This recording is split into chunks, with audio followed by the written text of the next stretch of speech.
What's the difference between film and television? It's time to theorize.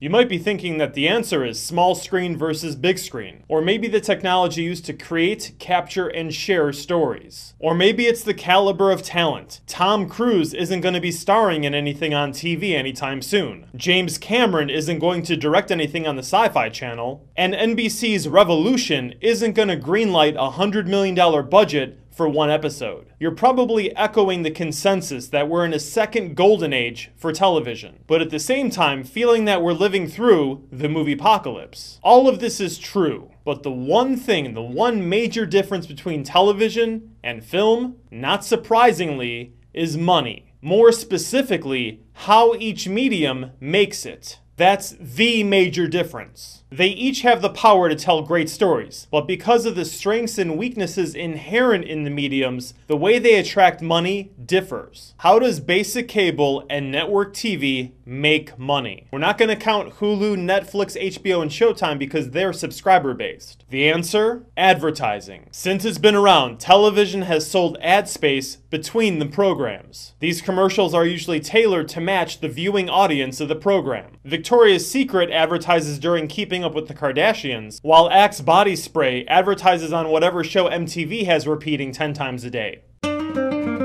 Now, how do movies make money? Ticket sales. Movies have to convince a lot of people to go to a single location and pay for a pass that allows them to walk through the door. This is where the roads to profitability diverge in the two mediums. The way that they get viewer interest, attention, and in turn, money. It's as simple as spectacle versus character. Television has to get viewers coming back week to week, episode to episode. And throughout its history, the one element that's able to hook viewers over and over again is character. I Love Lucy, All in the Family, The Brady Bunch, The Jeffersons, Seinfeld, The A-Team, Lost, Roseanne, The X-Files, Dexter, Mad Men, Breaking Bad, and The Walking Dead are all character-based. Every successful TV show ever has always been about the characters and their defined personalities. Think about The Simpsons. We've been watching that show for over 20 years because of the characters and their defined personalities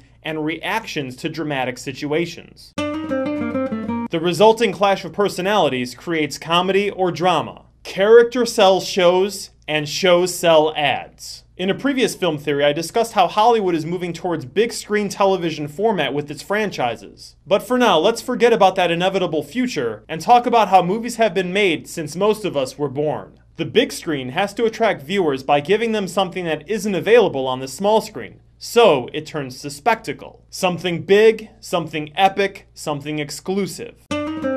Of course, there's IMAX. You can't have that experience anywhere but in a theater. There's 3D, which is slowly making its way into our living rooms, but for now, it doesn't have the same impact that it does on the big screen. Movies have bigger actors, high-profile directors, exciting ideas and properties, along with CGI effects. The Avengers, The Dark Knight Rises, Pacific Rim, these feel like event experiences. We, the audience, want to feel the big screen potential in all its totality for these properties. Surround sound, a booming score, pretty actors' faces on a 40-foot screen, and of course, cutting-edge effects that can make us believe a dinosaur really exists or that there's some alien homeworld out there. We want to feel the explosions, the booming of the bass squeezing our hearts. And most of all, we want that out-of-body experience where we immerse ourselves in another world for a couple of hours. And if this is all done right, excitement and hype builds, and we want to go see it opening weekend. This is how movies make most of their money, convincing us to show up for those opening 3 days. And when you're trying to sell sizzle, character is boring, while spectacle is sexy. But when you're trying to get viewers committed for the long term, character has dramatic impact and intimacy, while spectacle is muted and disposable. As the internet and easing content restrictions pervade the sensibilities of TV, the taboo-breaking thrill factor that cinema once had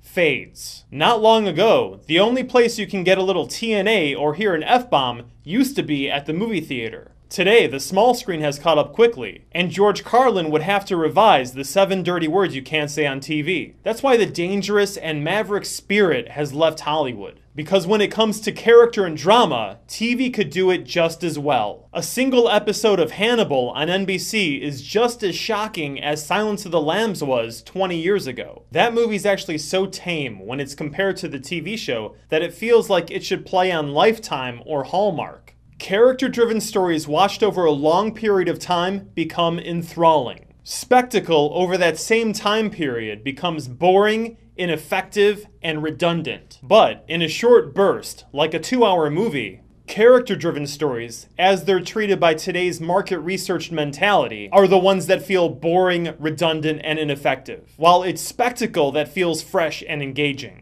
There are plenty of examples where less is more and more is less. Just a little bit of Hannibal in Silence of the Lambs is way more interesting than an entire season of him in the TV show. In just 3 hours of The Godfather, Michael Corleone's character development is equally as in-depth and engaging as that of Tony in over 80 hours of The Sopranos. Today, because there are so many places to experience story, we are less motivated to go to the big screen for anything but epic, worth my money, can't see this at home spectacle. How many of us thought Lincoln should have been an HBO movie? Why was it even in theaters? Because of Daniel Day-Lewis and Steven Spielberg. That made us think, yeah, I guess we'll check it out on the big screen. And then when it was nominated for Best Picture, we thought, okay, we can't wait for on demand. In the last 13 years, there's been a continental drift in the distance between these two ideologies. Spectacle sells tickets for the big screen, while character builds a returning audience for the small screen. So when we look beyond money, the answer to the question, what's the difference between television and film, is as simple and elusively obvious as character versus spectacle. For more on how the future of movies may serve to realign the story values of the big screen, check out my previous video, The Future of Hollywood. So what do you think, movie lovers? Share your thoughts in the comments section. That's where you can also share any topic you want to see theorized. If you like what you watch, please rate, share, comment, subscribe, and follow me. Until next time, watch, think, learn, and grow. It's the only way to survive the movie apocalypse. And as always, long live good movies.